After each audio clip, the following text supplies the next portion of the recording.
Welcome to the Sponsored Rider Club podcast, where we unlock the secrets to motorsports sponsorship. Here's your host, Josh Weesey. All right, welcome everybody to episode 44 of the Sponsored Rider Club podcast, which is powered by ImpactFuel.org. My name is Josh Weesey, and I'm your host. I'm here to guide you through the wilderness of motorsports sponsorship.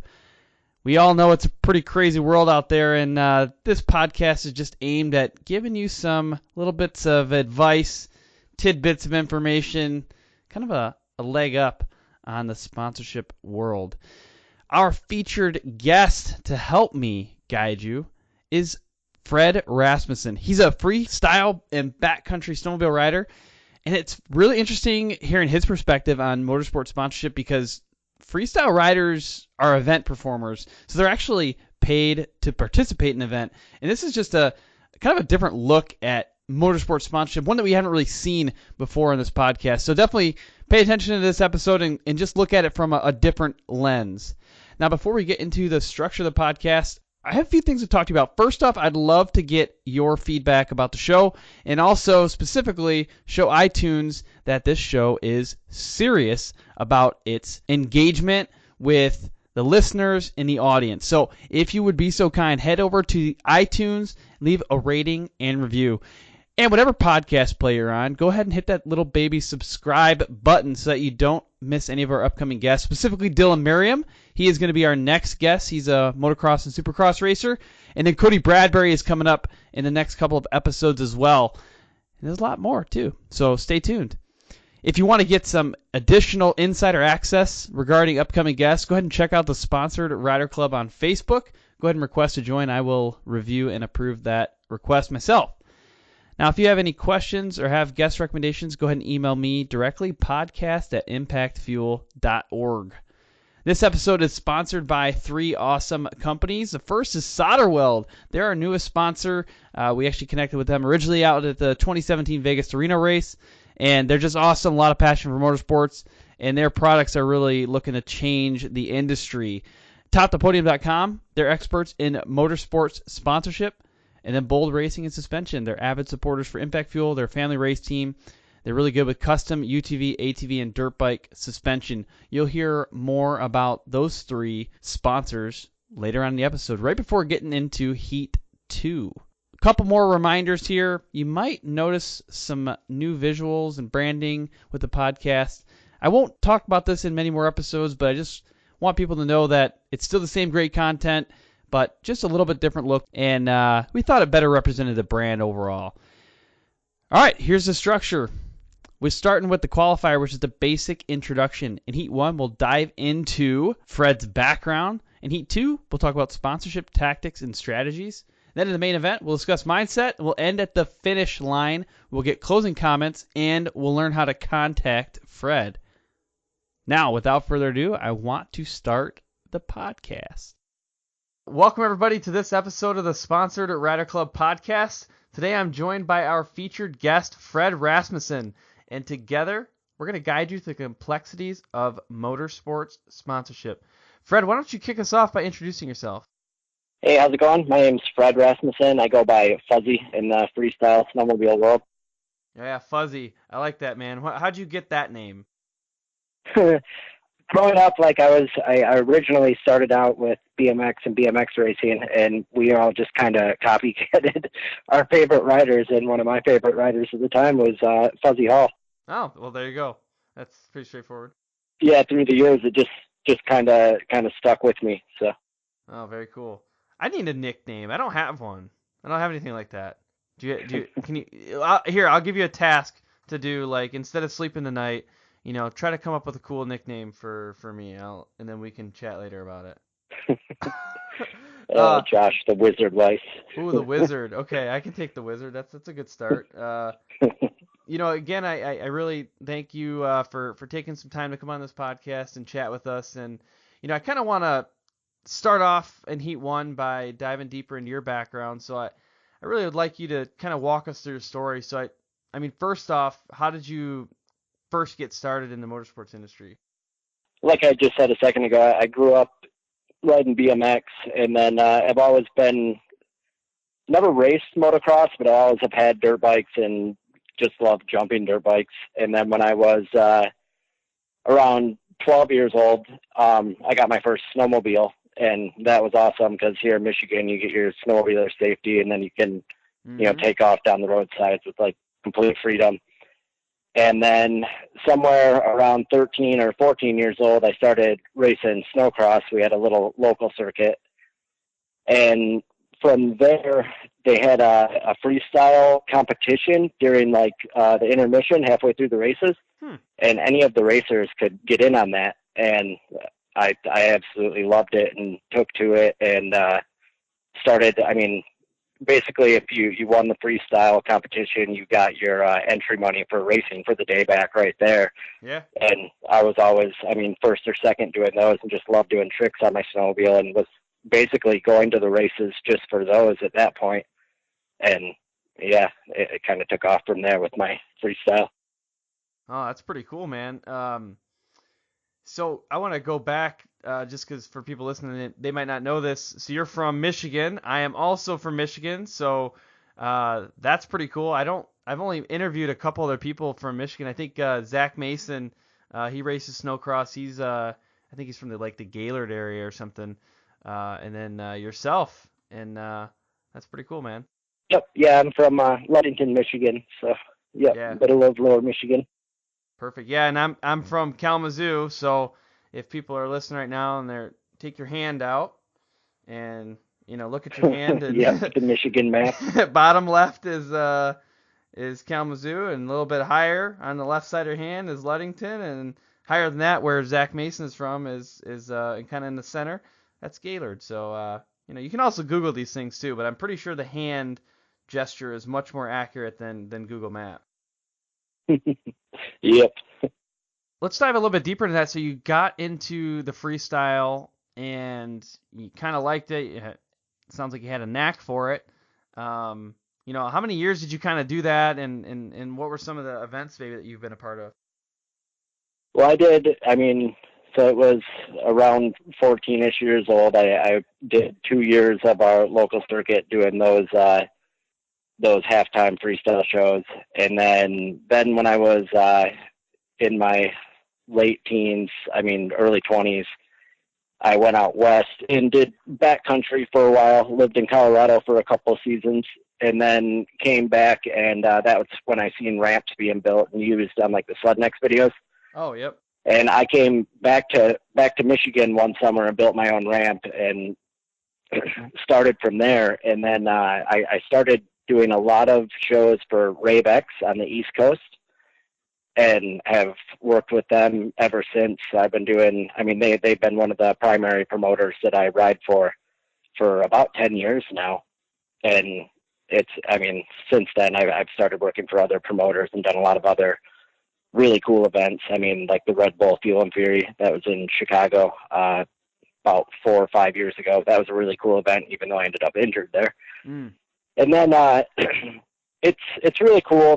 People that you look up to and idolize, and I don't know, at some point, all of a sudden I'm riding with these guys that and nearly the same level as them, that I just never foreseen that actually happening. So it's been a really cool experience. Oh, it's very cool. Very cool. So I'm assuming that you still have maybe a couple sleds right now. You probably got your freestyle sled and then a backcountry sled. Is that right? No, right now I just got one sled. I have my 2017 Polaris Axes sled. Ah, perfect. So, and I use that thing. I wait till spring conditions. I'm a short tracker for life. So once I go out west in spring conditions, I run that thing out there too. Ah, perfect. Cool, man. So what kind of mods does it take to set up a freestyle sled? You're getting just massive air and doing some pretty crazy tricks. What are some of the mods that you have to put on? There's really not a whole lot that we have to do. Got to cut a hole in our seat so that we have a place to grab. Mm-hmm. Other than that, I run higher handlebars just so that I can get my feet through and hang my body off the front of that thing. For summer, we put a radiator on them and wheel skis. Mm-hmm. But, I run a completely stock motor setup because I love, you can't beat the reliability of a stock sled. Mm-hmm. Mm-hmm. So, I mean, what kind of suspension work do you do to that? I get asked that question a lot, especially with doing backflips. People always want to know what we do to make these things flip. Well, this sled that I'm riding right now, I bought, brand new. In the past, I've usually bought 1-year-old race sleds off the race team. Mm-hmm. And however I have gotten them from the race team is how I brand them. And some of them come from 180-pound riders. Some of them come from 120-pound riders. And I've literally never touched a shock unless I've had one blow out or something. I never touch them. I just run them the way that they are. And I adapt to how the sled's set up just with the amount of speed that I hit the ramp and when I, let off the gas or tap the brake or whatever. I've just adjusted to whatever sled I'm on. Wow. That actually blows my mind. I know, so one of my sponsors, Bold Racing, we interviewed them on episode 39, but the owner of that, he's just like a freak around shocks. Like, he's obsessed with suspension. That's what he does, Bold Racing and suspension. But I feel like he's listening to this right now and just cringing. Like, really? That's even possible? I'm really honestly blown away. It's kind of cool actually to hear that you're able to do that without making any tweaks. It says something definitely for the snowmobile itself, that it can withstand that kind of riding abuse. Yeah, and I'm not saying that. Everyone's different. So I know a lot of my friends are constantly playing with their shocks or trying to get it to do this or that. But I've always I don't know. I've always been able to make it work. Oh, it's cool, man. There's nothing wrong with that. I think it's pretty impressive. I think it takes probably another type of another level of like rider control to be able to adapt like that. It's pretty cool. Well, it makes it easier being able to adapt like that. Some of the events that I do, I'll fly in and use a donor sled. So having that ability to just adapt and not be so used to just one setup, it makes my life a lot easier that I'm able to do that. Yeah, that makes sense. I know when I'm doing backflips, I can definitely do it on different sleds as well. Oh, you don't believe me, do you? I don't know, man. Maybe nobody knows. Maybe you've been working on this for a while. I'll tell you what, if I busted out one day and just knocked out a backflip, I think I people would lose their minds. I'm actually, for people who know me a little bit better, I love riding, I love going fast, but I've got the fear in me, so that would definitely, my mother would probably be like, oh my gosh, now if my brother did a backflip, people would be like, oh, okay, I get it, but not me. I don't think that's where I'm at. Well, cool, man. Hey, the next thing I want to do actually is take a quick minute to thank the sponsors for this podcast, and then we'll hop into Heat 2. Have you ever been out on the trail or at the track or in the middle of the desert and something breaks? Well, of course you have. We've all been there. But a lot of people at that point, they reach into their trusty toolbox for the duct tape or the zip ties or wrenches to fix their machine.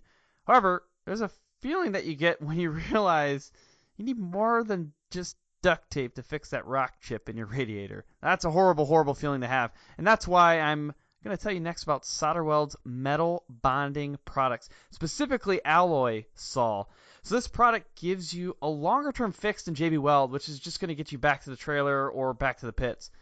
With basically the assistance of MAP gas or propane torch, you can quickly and easily repair an oil cooler, radiator, AC line, or any crack or hole in aluminum. And better yet, alloy Sol flux is the only flux in industry that cleans and decontaminates the dirty and greasy surface for you. So you don't even have to worry about that part. The alloy Sol rods are actually capable of a 30,000 PSI fix, and they're stronger than even the parent metal, and they're built to last the lifetime of the part. So don't let a simple radiator leak leave you out of the race or broken down in the trail. Bring along some alloy Sol aluminum alloy repair rod and flux from Solder Weld. I think you will all agree with me on this one. One of the most critical elements to a successful racing setup is your suspension. And that's why we're going to talk next about Bold Racing. So Bold Racing is a family-owned business that grew up in the racing world, and they specialize in providing cutting-edge custom suspensions with exceptional service at a great price. So if you're in the United States and you're looking for a custom setup for your race machine, whether it be a dirt bike, a UTV, or an ATV, get a hold of Bold Racing. All right, so I'm going to start off by giving you a phone number. The phone number is 702-506-5354. You can also email them bold.racing@yahoo.com. And yes, they are available on social media. Check them out on Twitter, Instagram, and Facebook. Or if you just have any questions, feel free to email me, podcast@impactfuel.org. I am constantly asking the guests of this podcast how they attract and retain sponsors. And on almost every single occasion, somebody gives an example of a resume. A rider or a racer resume is extremely important to your overall sponsorship pitch and proposal. And it's tough to do. I mean, it's not really the easiest thing. Anybody can go through and put together a resume, so don't get me wrong there, but it's really difficult to get something that's like unique and different and stands out, and that also is something that can be put across multiple platforms. Well, that's one of the things that I want to talk to you about next is how topthepodium.com can actually help you build a race or rider resume that can be used on multiple platforms. I'm talking like website, PDF, something you can print off that's interactive, that looks fantastic. It looks absolutely professional. Well, that's because it's made by a professional.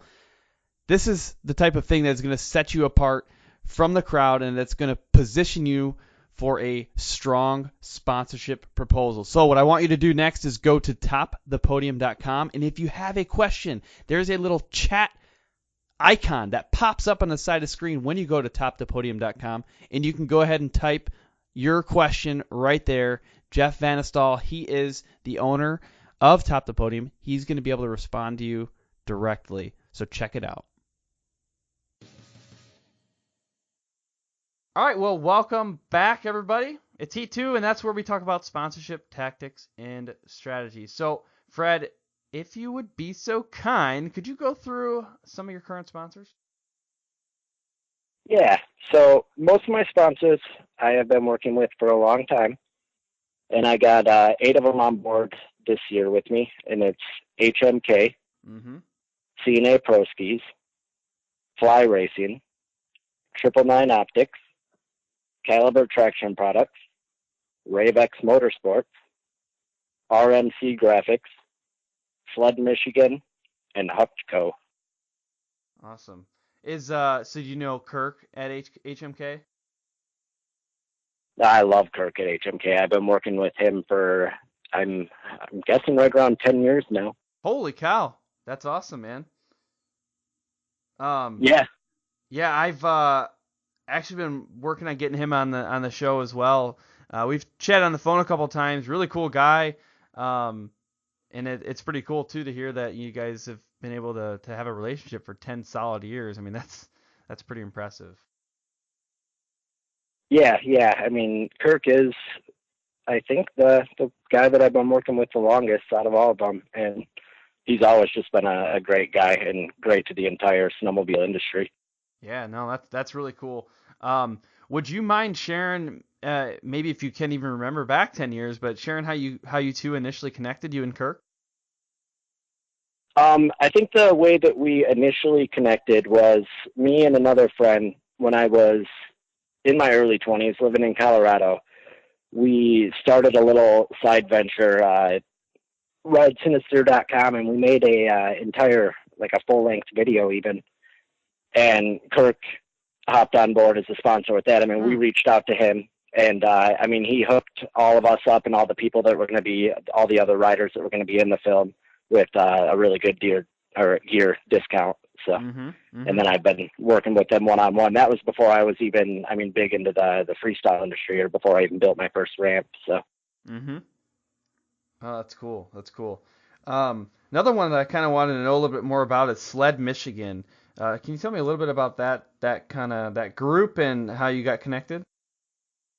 Yeah, Sled Michigan is I mean, they really took off from my Instagram account, and then they Mm-hmm. started making gear and whatnot, just like jackets and shirts, hats with their logo on it. And me being from Michigan, I mean, it just made sense to help Yeah. promote their brand. So, and I originally just started talking to them through Instagram, and then we Mm-hmm. have one nice local show in winter here, and that's the Lakes of the North Winterfest, and that's in the middle of February. But last year was the first one, and now they're bringing it back this year.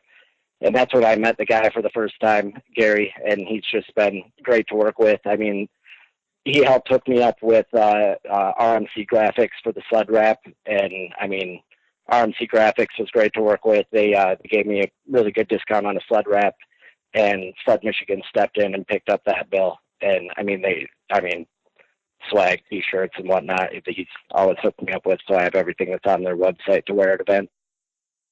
Oh, that's awesome. And it's pretty interesting. It's kind of a small world, and while you were kind of telling me a little bit about them, I pulled up my Instagram because I'm pretty sure that I saw them buy some snowmobiles from one of my sponsors uh, for my Razor and Impact Fuel, and that's Liters RPM. So they're a local dealer here in Kalamazoo, Michigan, and yeah, he definitely bought, I think, one or two sleds from them this year, so that's pretty cool. Yep. Yeah, he actually lives over that way, so that definitely is him. Oh, cool. I'll have to make sure I connect with him as well, and we can probably share some Michigan riding stories. So that's cool. There was another one that you had mentioned I wanted to follow up on. Can't recall the name initially. It was it started with an R. Uh, you mentioned it Raybacks. earlier. Yeah, Are Raybex. Yes. Could you tell me a little bit more about them and maybe how you made contact? Yeah, so Raybacks. I did my first real freestyle show with the guys at Raybacks. They own a small shop over in Maine.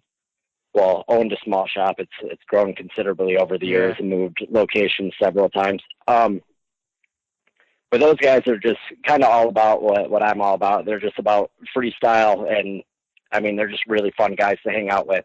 It's always a good time. Their events are super safe.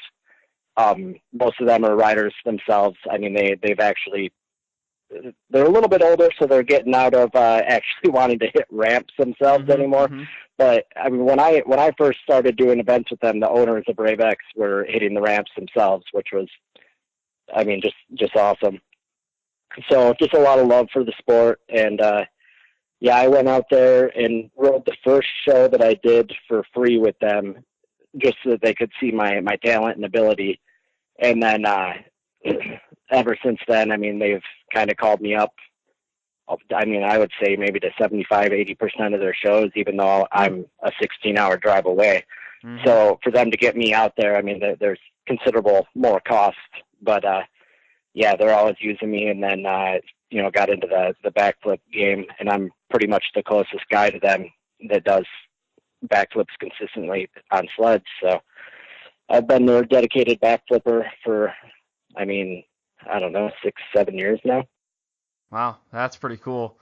I think it's really interesting, and that's one of the reasons why I thought it'd be great to have you on this show. Is I think your style of riding the freestyle thing it's a whole different game from some of the other guests that we've had on the show. I mean, we've talked to a lot of backcountry snowmobilers, and they do a lot of, like large scale social media promotion and going to events and things like that. And then you got the, ATV or motocross or UTV racers, and they're at events and doing races and trying to hit the podium. But man, from a freestyle standpoint, it's pretty interesting thinking about you essentially like selling your skills for a show, right? So that you can do things that other people cannot do, and do that basically in front of an audience. And that's a whole different type of, I guess, like business model from a sponsored rider standpoint, and we just haven't really talked about it before. So overall, I think it's pretty cool. Yeah.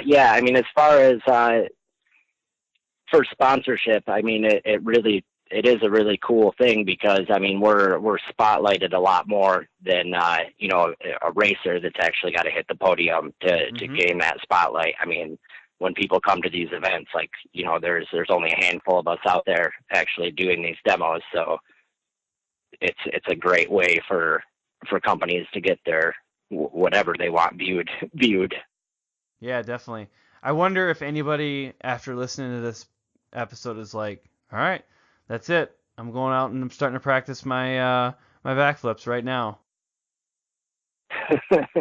Well, I hope that nobody wants to go out and huck backflips, but yeah. But I mean, as far as freestyle, it's a blast. So I'm really surprised that the last few years I haven't really seen a whole lot of new people get in. I mean, there's been a handful of people, but our sport as far as freestyle snowmobile has been growing very slowly the last few years. So. Oh, that's cool though. So based on some of this experience you've had making contact with sponsors and setting up deals and things like that, I mean, how would you recommend somebody today reach out and make contact with a sponsor? I think the best way, I mean, and for my experience, when I reach out to for a sponsor is, but like I said, like we were just talking about with me being a freestyle snowmobiler, I'm on a different level than like a racer when I reach out to a sponsor.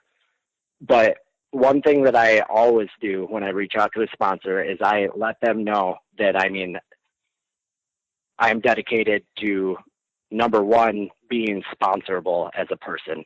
That when I go to these events, I am clean cut, I shake hands. I'm always, willing to meet the fans, sign autographs.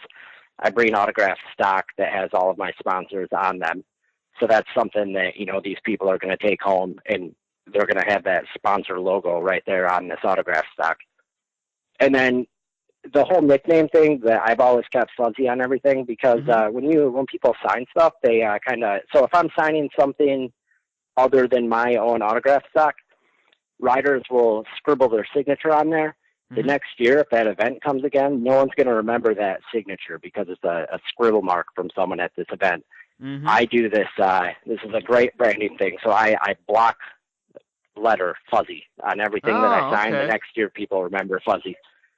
So, I kind of lay this out in an email to prospective sponsors. And the main thing that I do is I let them know what I'm going to do to get their return investment on whatever they're giving me. So I will let them know, that I'm going to be reading their name every time that I get the microphone put in front of me, that they're going to get their name on this autograph stock, that they're going to get a logo a certain size on my sled. Anything that I can do to help them out, I let them know in that email. If you send them an email that just says, I'm awesome, sponsor me, they're not going to go for it. But if you can let them know that they're actually getting something in return, that's what they want. That's how we're both benefiting from this partnership. So, yeah, that's very interesting. And it's pretty common where people do take the approach like, hey, I'm awesome, sponsor me. And I'm sure everybody listening is, if they haven't done it, they've come really close to it. They've thought about it. Because it's easy to do that way, and it's you can probably reach out to a lot of people very quickly using that method, especially with private message or direct message on social media. But I definitely think the ones that are going to get you more results are when you do focus on that return on investment and outline some of the specific things that you have to offer. So I have a follow-up question though around that email that you put together. Do you have like a template, or do you have a certain couple of things that you always mention, or do you kind of customize it for each individual sponsor? I've done the template thing and sent it out to several ones where I can. The main message is the same, and then I add a little bit. But I always try to make it so that I can customized to obviously who I'm sending it to, and put their company in, that I'm interested in their company. Like you can't make it too generic. So. Right. Yeah, I've heard some horror stories. Actually, there was one in this podcast a long time ago, but there was somebody who, had this really well put together template, and they could change just a few things, and they sent it out to a couple of different companies, and they were competitors. The companies were competitors, and they had the company name listed several times throughout the email, and they forgot to switch one of them. And that company definitely saw it and definitely said, "Hey, sorry, you actually, if you would like to be sponsored by such and such company, you need to reach out to them, not us." And yeah, that's got to be a pretty horrible feeling. Yeah. Well, cool. So it sounds like a lot of times when you have worked with a sponsor or worked on a deal like that, it's gone pretty well. But have there been any times when it didn't go so well? See, I haven't really had anything that hasn't went that well. The main thing that I focus on is once I get a sponsorship and I make it personable with these people, is I try to continue to work with that company first and foremost every year before I would go to a competing company. And I mean, I guess from a business standpoint, you could probably use one sponsorship to gain sponsorship or a better sponsorship from another company. But me personally, I mean, I like the sponsors that I've been working with, and I just continue to work with them every year. I feel like they've been treating me well overall. No, I mean, it's definitely obvious in some of these examples, like HMK, right? I mean, there's a number of other, gear and, sled gear suppliers out there, and I feel like there's a lot of examples where people kind of hop around over a 10-year period. I would expect maybe they might hit 2 or 3 different brand sponsors, or sorry, gear sponsors for that time. So it's kind of cool to see you had some consistency there, and obviously you know the Kirk's name right off the top of your head. You know the backstory of how you guys connected. So that kind of shows that there's a relationship there, and honestly some loyalty there as well. Yep. Cool. So the next thing I want to do is talk a little bit about social media. And social media is just a big part of people's sponsorship packages essentially, and what the rider can offer their sponsors in terms of exposure and things like that. So that's why we spend a lot of time talking about it on this podcast. But for you, just to start off with, what are some of what are the platforms that you're actually on, and what are the ones that you actually prefer? Yeah, so I'm on Facebook and on Instagram. And I have my personal page on Facebook that I use mostly for my snowmobile stuff, but I also have the fan page as well. I lately have been preferring Instagram just because of it's photos, and that's what best captures what I do. So yeah, definitely. I could definitely see especially from your perspective with some of the things that you're doing in freestyle. I mean, you're always getting massive air, and a lot of those things create some pretty amazing photos. So yeah, I could see that being pretty fun being on Instagram from that standpoint. And honestly, I ask this question to almost everybody, and I run polls and stuff like that. And Instagram is a pretty popular platform, even I'd say from my standpoint in promoting the podcast or Impact Fuels business that I run as well.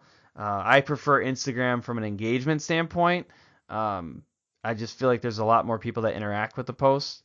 I think my only kind of downside that I see with Instagram, just there's difficulty placing links inside of the your post, and sometimes that just like I really wish I could just like put a little link there instead of sending people back to my bio.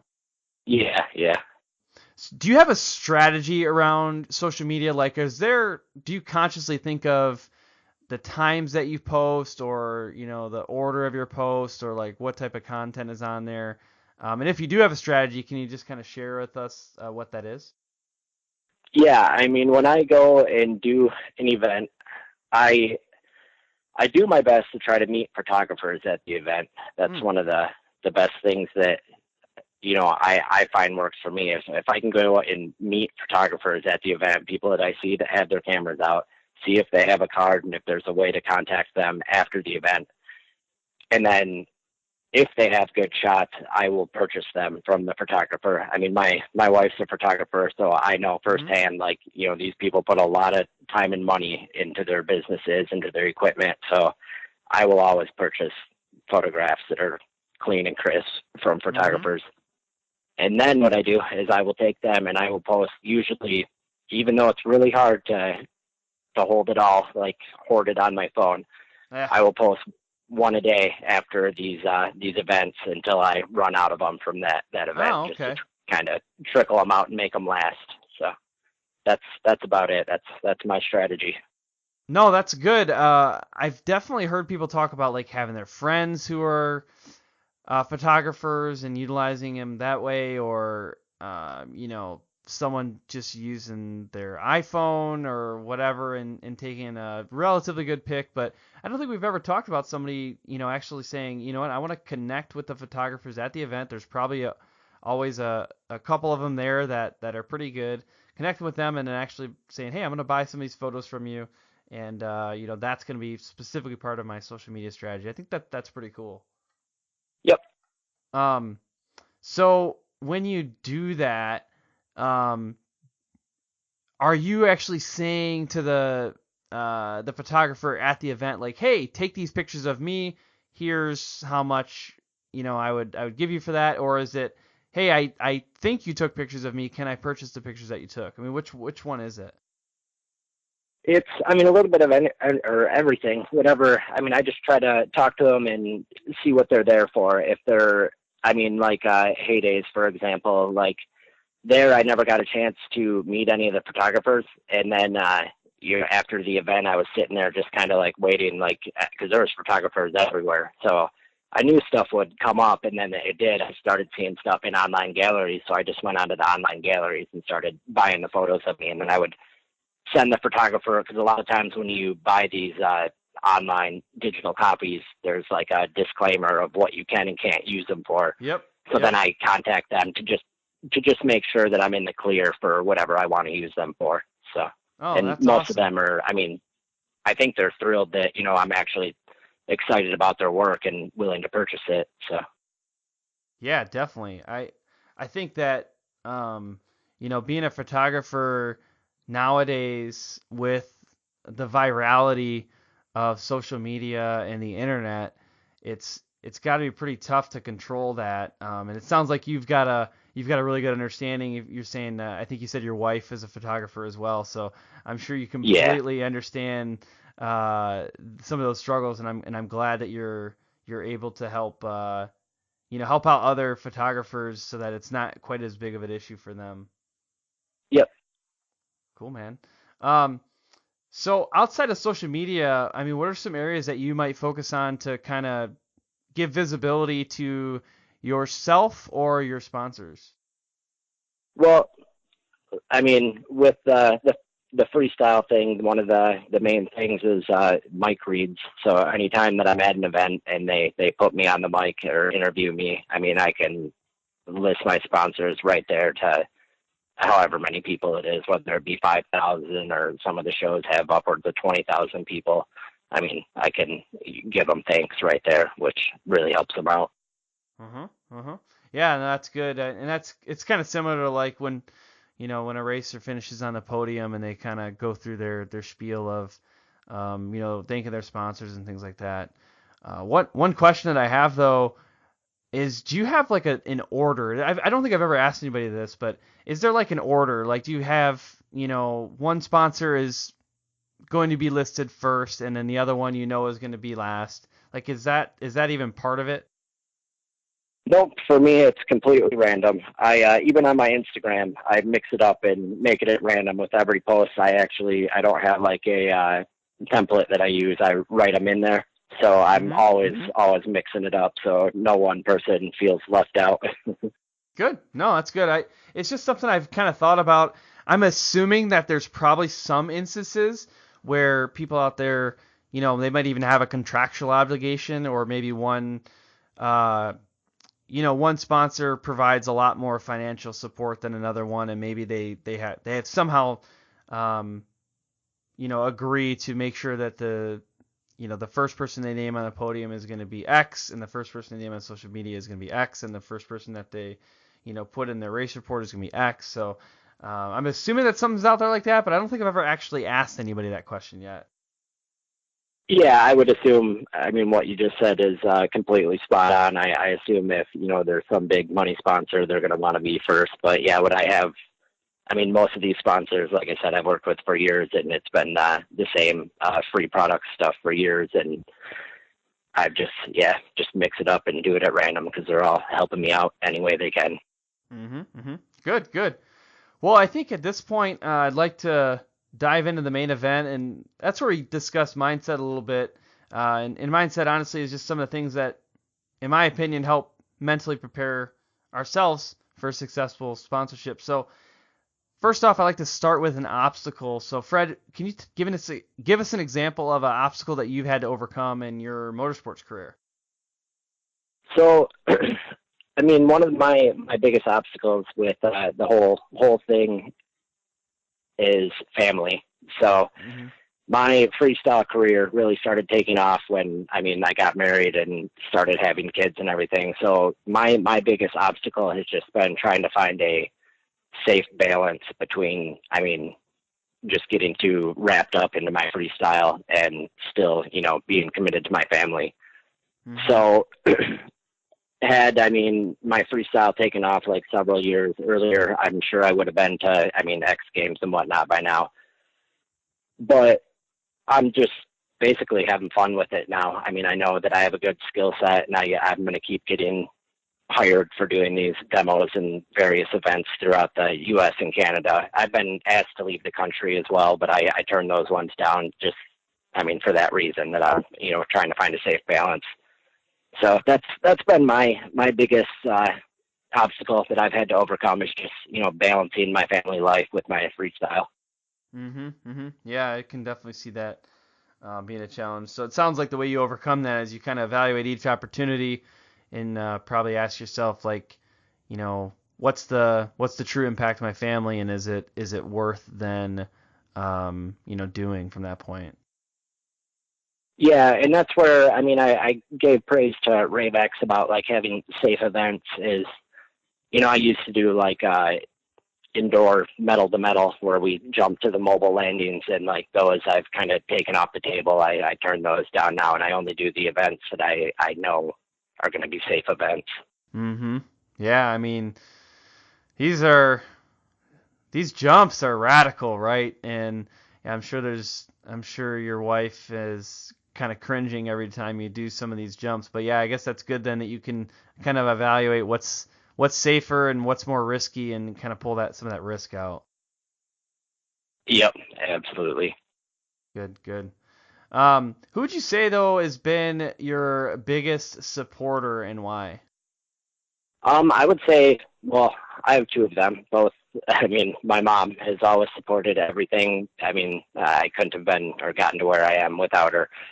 She, paved the way for all this. And then my wife has been amazing too. Sometimes it is, like you were just saying, big jumps and all that. Sometimes I'll go 6 months where I have a really busy work schedule. So I will come off of an event, go to work for 6 months in the construction industry, and then fly right to an event. And, I'm second guessing myself, and my wife will just, you got this, calm down. And, I hit the ramp the first time, and it's just like riding a bike. Yeah, no, that's good, man. I'm assuming that there's a lot that can get into your head if you let it, especially when you're about to do a jump like that. So that's really good. I think that's when it's really important to have a good, solid support structure in place. Yeah, definitely. Cool. Who would you say inspires you the most and why? Currently, or always one of my biggest inspirations was Jay Quinlan. I mean, growing up watching Slednecks and everything, he was just, I don't know, I just loved his style and he was just always driven every year. He was going bigger, just always progressing. And then when he knew it was time to check out, he just checked out and started his family life. Yep. Oh, that's good. That's good. So what would you say, Fred, is next for you in your motorsports career? Honestly, I'm still gonna keep progressing. I want to, a couple years ago I was doing some flip variations. I want to bring those back. I don't plan on quitting anytime soon, and I don't plan on pushing myself way out of my comfort zone, but I'm going to keep pushing. Oh, that's good. That's good. Another thing is I used to do a lot of backcountry. I've been out of it for a couple years, and this spring I'm definitely going to make some trips out west and get a lot more backcountry in. No, that's awesome. And I think we talked a little bit about this in the pre-interview, but you're probably going to go hang out with Sean Endel at some point, right? Yeah, it sounds like I might. He said he's got a sled on the West Coast that I can borrow, so I'll probably be over there sometime this spring. Perfect, man. Yeah, for people listening right now, Sean Endel, we interviewed him on episode 9, so definitely go back. That was a pretty popular episode, and Sean's a pretty well-liked guy. He actually connected Fred and I. He met Fred at Heydays 2017 and basically messaged me right after that and said, hey, you got to get Fred on the podcast. And I think you and I probably connected, I don't know, maybe an hour after that. So it's pretty cool. Pretty cool overall. All right, well, sweet, man. Well, I think at this point we are going to kind of wrap up at the finish line. So what would you say, Fred, is one thing that you think our audience should take away from our conversation? Well, one thing that I didn't really talk about yet and definitely needs to be said is, for me, I got into all this because I was having fun doing it. So if you're having fun doing it, I mean, you're not going to fail. The sponsorships, like, you're having fun, they're going to come if you're doing good things. So at the end of the day, if you're having fun, whether you're sponsored or whether sponsorships aren't working out, I mean, you're still having fun. Yeah, that's a really good point. I think it's really easy to get in your head about this stuff too. Like, I mean, honestly, sometimes when I listen to these podcasts and look at maybe some of the things I've done, I'm like, dang, man, did I mess that up? Like, but I guess when I look back and think, yeah, maybe I did mess it up, but I tell you what, I still had fun, and now I've just learned something from it. So definitely, if people are listening to this podcast right now and they're like beating themselves up over, maybe a way that they approach a sponsor, maybe in the wrong way in the past, or if they don't feel like they got a great discount, or don't feel like everything worked out exactly what they wanted, as long as you're having fun and learning from it, I mean, that's really the whole goal, is to enjoy yourself and figure out how you can just get better tomorrow. So that's a really, really good point, Fred. I appreciate that. Yeah, I mean, for me, at the end of the day, I'm jumping snowmobiles, so I'm usually having a great time. Yeah, it's kind of hard to not like that. Yeah, that's good. So, what's the best way for people listening to connect with you? The best way is to find me on Instagram, and I'm at Fuzzy Flies, and then with a name like Fred Rasmussen, I mean, it's FRED and then RASMUSSEN. If you search me on Facebook, you'll find me there. Definitely. Well, cool. I definitely appreciate you taking the time to chat today. And at this point, I am going to leave you with this. Have fun and ride safe. Nice. Thanks for listening to this episode of the sponsored Rider Club podcast, which is powered by ImpactFuel.org. Make sure that you subscribe so that you don't miss upcoming guests like Dylan Merriam. He's up next, and Cody Bradbury. He'll be featured at the end of October. Also, please head over to iTunes. Leave a rating and review. Special thanks for this episode goes out to our sponsors, Solderweld, Bold Racing, and TopThePodium.com.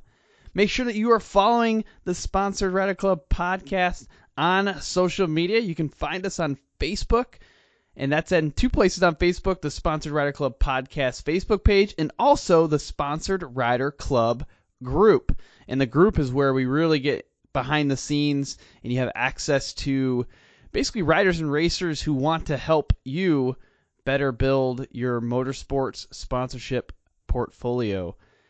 So yeah, and the last one's Instagram and Twitter. We're all over there as well. And one last thing I want to talk to you about is Impact Fuel. It's an online community aimed at turning your riding experience into sponsor-funded charitable donations. So by simply posting your mileage or your podiums on social media and tagging or mentioning Impact Fuel, you're basically creating a financial donation for Impact Fuel's featured charity for that month.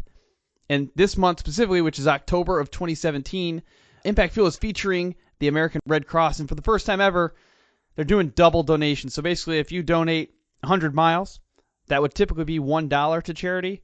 This month, it's $2. So if you're out there riding, make sure you post in your miles or post in your podiums. So if you want to figure out a little bit more how to do that, you want to know more, go ahead and check out impactfuel.org or on Facebook, Instagram, or Twitter. Really, the main thing to take away from this is you're creating a financial donation for Impact Fuel's charity for that month, and you don't have to give any actual money. All the money is dispersed by Impact Fuel based off of sponsor funds. So definitely take a look at that. Until next time, have fun and ride safe.